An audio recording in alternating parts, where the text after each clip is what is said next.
Hey guys, it's Scarlett at Build Across, and today I'm going to show you how I paint this Paint by Line teacher cutout. I've gone in first and base coated my books using Barn Red, Evergreen, Cobalt Blue.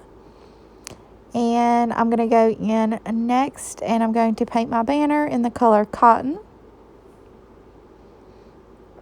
And all the paint I use in this video is Dixie Belle chalk paint.